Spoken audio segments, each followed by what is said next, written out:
Hi everyone. Before I start with the video, I would like to tell you all a huge thank you for all your support and really the lovely comments on the lunar eclipse video that I posted a couple of weeks ago. Honestly, guys, I absolutely never expected that. I was so overwhelmed with such a wonderful response I received from you and all the comments under the video. They were so wonderful to read, and I really received such a huge support, and really this was a very warm welcome for me. And as you can see, I'm really deeply moved and very emotional about this. So I really wanted to say I feel so deeply grateful to receive this loving response from you all. Thank you, really, thank you. I humbly accept your love and your kindness and send you all from the bottom of my heart, really, blessings, warmth, and love. So thank you again. Thank you. And now, without any further delay, I'm tuning in to share with you some insights on the next eclipse coming in the first eclipse cycle for this year. This is the solar eclipse happening at almost 20 degrees, which is 19.47 degrees of Gemini, and it's happening today on the 10th of June 2021.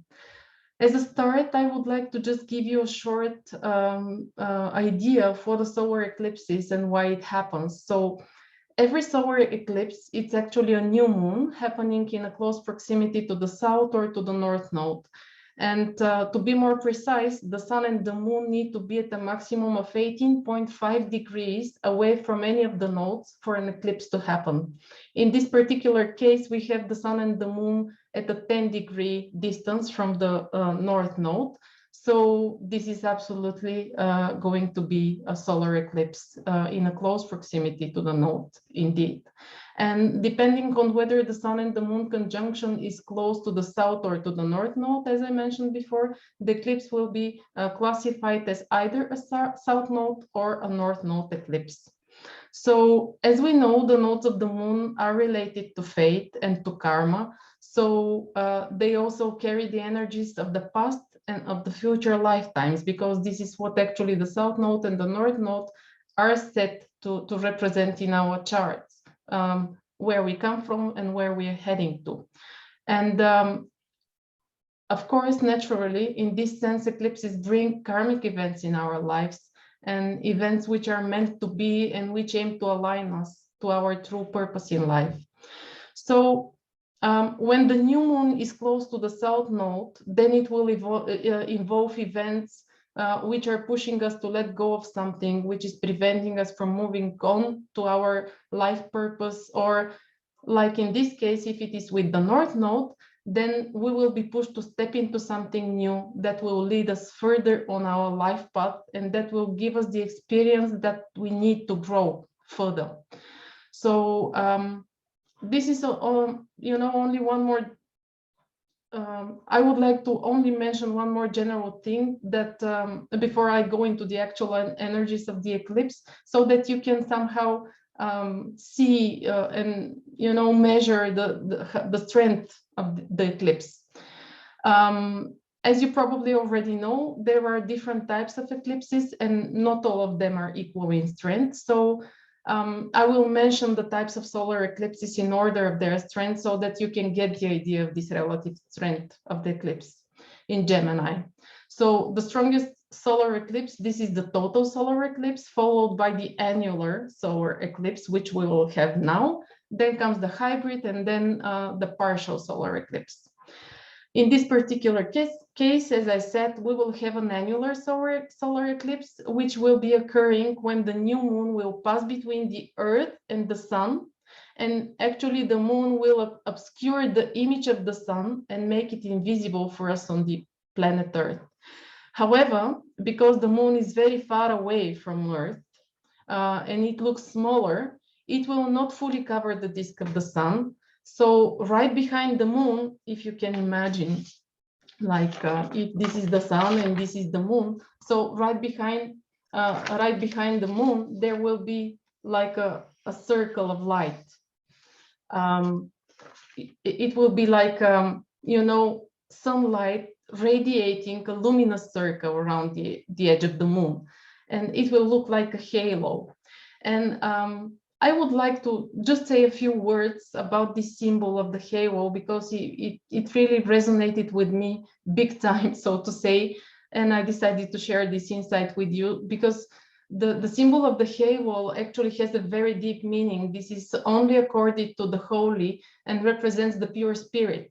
And this is reminding us that we are all divine beings incorporating a body and the soul, which is the moon, and an intellectual mind, which is the sun, and the spirit, which is represented by this halo, the circle of divine light.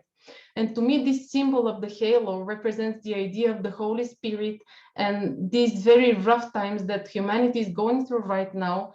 This is a sign that darkness will never be able to overcome light, and that what is holy and divine will always find its way to shine through, because, you know, light, it's so penetrating, it will always find a way to shine through the darkness.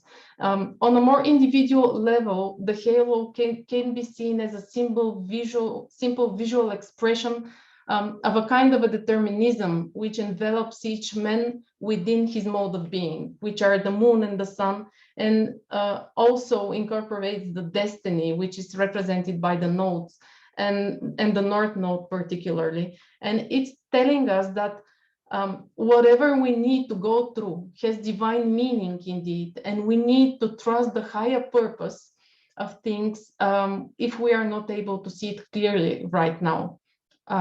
Yeah, because the eclipse is actually in a square to Neptune, but I will come back to this in a while. So each of us indeed all has light and a dark side, and the battle within us is very real. And any eclipse practically represents this very special relationship between the two lights within us, between the light and the dark, the shadow and the light, and how sometimes light prevails and sometimes darkness falls. And however, there are always fated signs and, you know, synchronicities which are reminding us of the divine creation. And this memory can serve as a turning point for us on how we implement our free will in this symbolic battle between light and darkness, either on an individual or on a more mundane global level. So the sun rays coming through the darkness remind us that no matter what happens, we are loved and protected, and there is a divine plan for each of us. And we need to trust and surrender to this plan. We need to have faith, which is represented by Neptune, because light comes and goes only when it touches something material, you know, when it reflects on something. While within any realm outside of the material world, outside of matter, light becomes this unstoppable and like everlasting form of existence and life, which is penetrating through all. And it's like a representation of the eternal divine love. So having light during this annular eclipse in the form of this halo, to me, it's a real sign that this divine love is supporting us, that we are being reminded that we are a part of this eternal divine love. And this is actually what created us. So we need to really remember when we make our choices that it is the divine that each of us carries, and that we are actually always being supported. Astrologically speaking now, this eclipse, as I mentioned, is in an applying square with Neptune, and square is a hard aspect. It gives some disharmonious energy.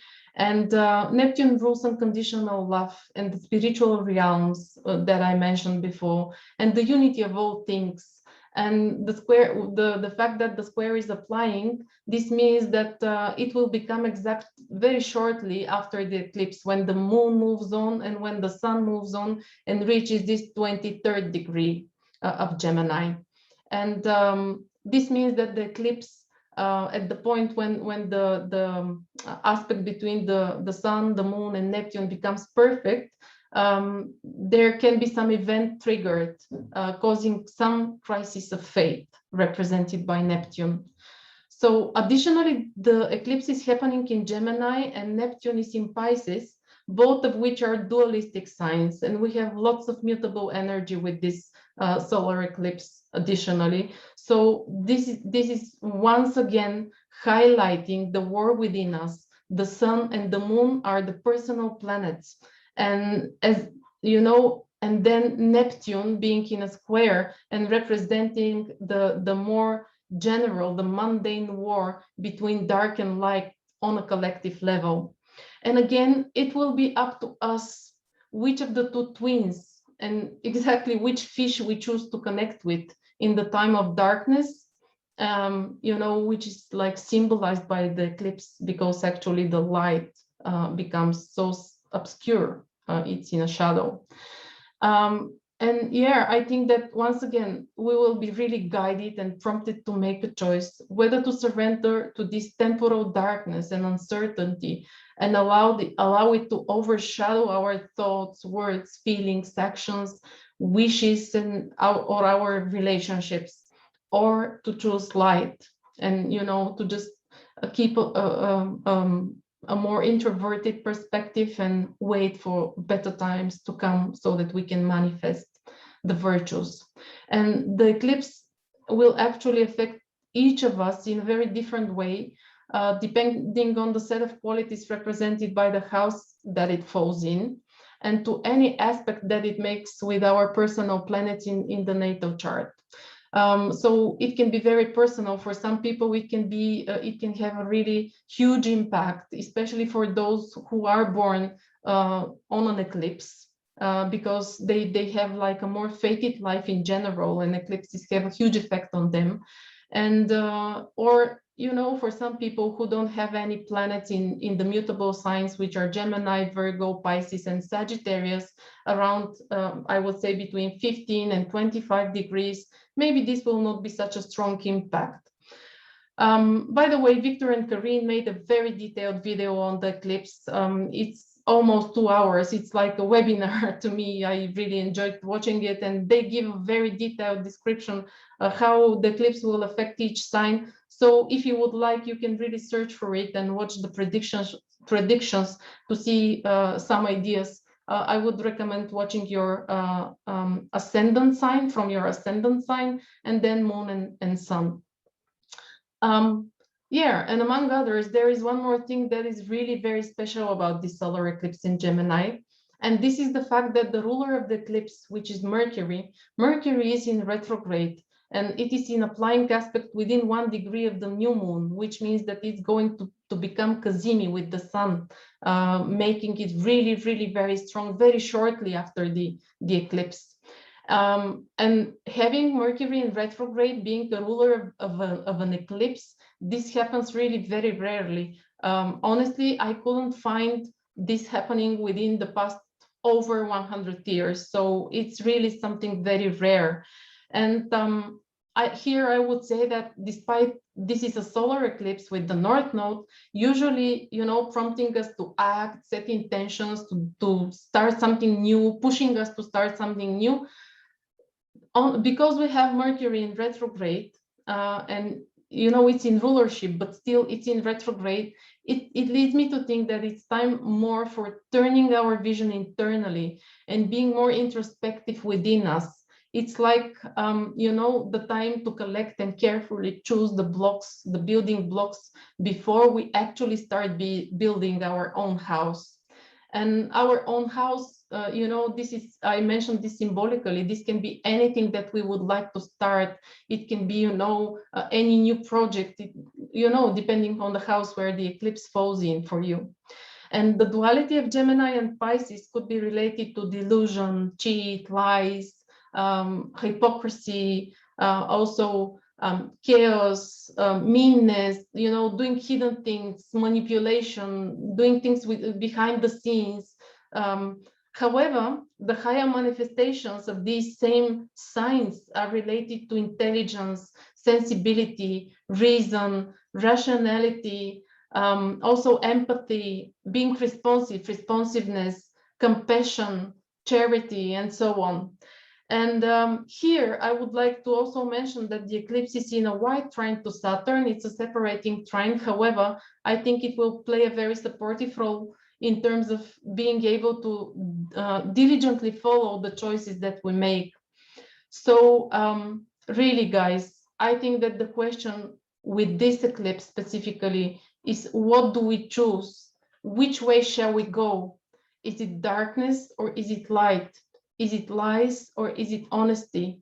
Do we choose to, it also not only in relationships, but also within ourselves, and how we are going to evolve, how it will manifest within our personal life. Do we go for the sins, or will it be manifesting, will it be like representation, a manifestation of these sins counterpart virtues? And it is really interesting to see how astrology works, and what a great tool this can be to recognize and to appreciate all that is coming to and going out of our lives. So my personal example, I would like to share with you with what happened during the lunar eclipse, actually, and the great manifestation, with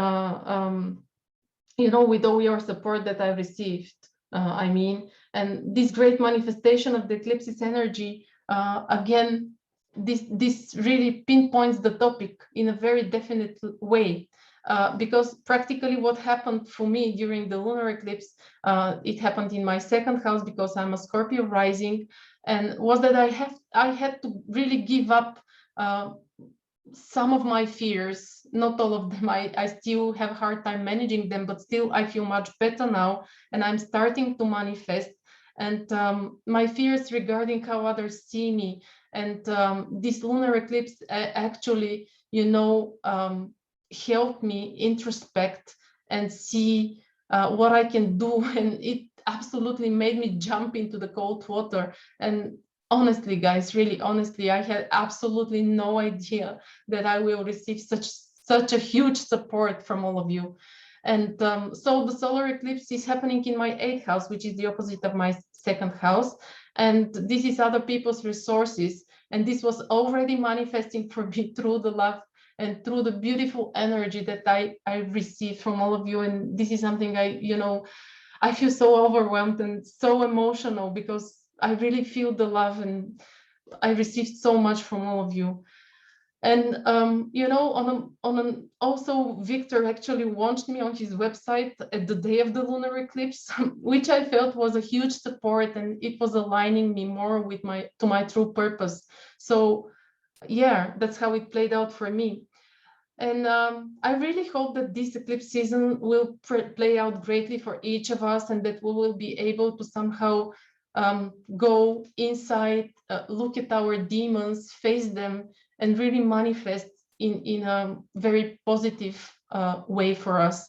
And even if we are not able to see the purpose and why some certain things are happening right now, which we might feel as very challenging and difficult, we really, I think that it is important to trust the divine, and to trust that whatever happens, there is a divine plan behind it. And yeah, with this Neptune in Pisces, I think that we are prompted to surrender to the divine powers. So yeah, guys, that's from me. It's a little bit shorter video this time. And yeah, if you liked it, if you liked the video, or if you have any thoughts and insights that you would like to share, I will be very, very, very grateful to see your comments below. And yeah, see you for my next video on the full moon in Capricorn, guys. And once again, I would like really to say a huge thank you for all your support. And yeah, I love you.